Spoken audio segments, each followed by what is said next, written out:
I'm Brandon McCulloch with the Fort Worth Fire Department. We're quickly going to go over proper sizing for the Air Q. We're going to start with going over the sizing for our pediatric population.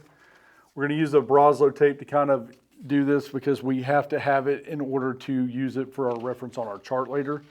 So using the Braslo tape, it comes out of your little sleeve.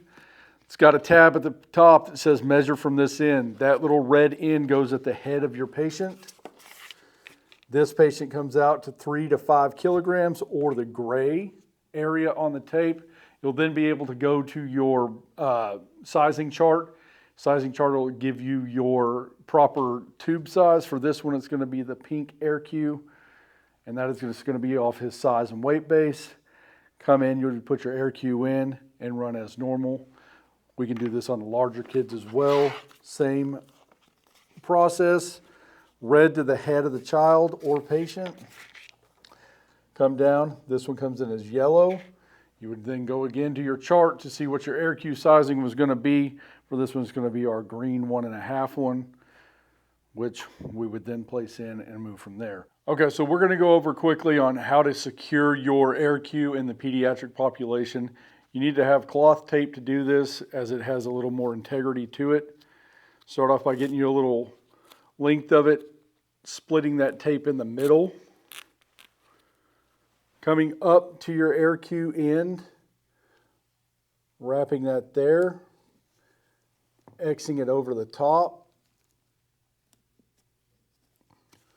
holding that as you pull out. Now, as you pull out, you'll secure to the cheek, pull your length out, pinch it down on itself so it's not getting hung in the hair or to the back of the neck. Pass that roll underneath the head of your patient. Unroll from your pinch point so you're getting contact back to the cheek. And then rip and tape down your terminating ends on that side. At that point, you're ready to ventilate, and you've got a secure airway on this patient. Make sure that your end tidal is still reading as it was prior to taping your Air Q down into place. So now we're going to go over sizing of the Air Q as it pertains to the adult population. Some of the rules of thumb we have are, if your patient is less than the cot length, it's going to be a size 3 or the yellow Air Q. If they are the size of your actual cot, that's going to be a number 4 Air Q, which is the red one. And if they were over the cot, their feet are hanging over, it's going to be size 5, which is the purple Air Q. For this one being the size of the cot, we're going to use a number 4, which is a red Air Q. Before inserting that, we're going to go ahead and preload this with our gastric tube. You can do it on either lumen on the side of this. This is pre-lubed. It will need to be lubed to go down there easily. And you'll see that come out. You just want it barely there. You don't want to feed this whole tube through. Otherwise, it's just going to bunch up in your mouth or at the back of your throat. So once you've got that ready, it is good practice to go ahead and get your tube tamers pre-laced, which somebody else would do because you would have extra help. So get that ready and put in a position. You would go ahead and pull your other adjuncts out of the way if they were in place. We would put our Air Q in, up to the teeth. Somebody would hold until we got confirmation on our end tidal at that point. We've got an inline end tidal there to confirm our placement. Now, once we've got our waveform and our end tidal is confirmed, we're going to go ahead and lock this into place.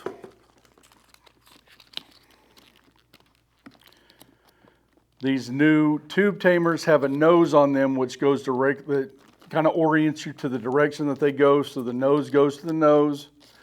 Lock that in. This yellow piece will slide over and lock at that point.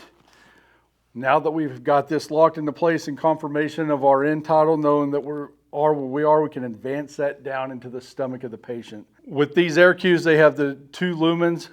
We are recommending that you either tape off or clog one side of the lumen that's not being used to kind of prevent the blowback and spread of the bodily fluids. So you can do that by, like I said, either taping off or taking a piece of tape and rolling it up and actually putting it inside that hole there. All right, we're gonna briefly go back over how to insert the OG tube into your Air Q. You're gonna want it lubed up fairly well. You can pick either side of the lumen. They both terminate at the bottom of it here. So insert and advance to the bottom until just the tip is coming out. Then you're ready to place your Air Q into your patient.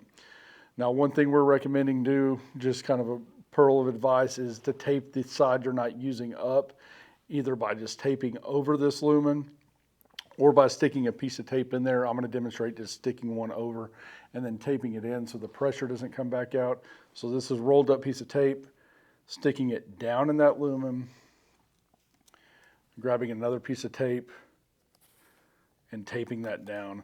That prevents some of the bodily fluids and gastric fluids from coming back up because of any of the latent gastric distension that you might encounter. So just some points to remind on: an end tidal of above 5 is what we're considering the benchmark for a good airway or good Air Q placement. Again, these charts are found in your protocol, so keep your protocol apps updated on your phone. That's for pediatric population and adult population.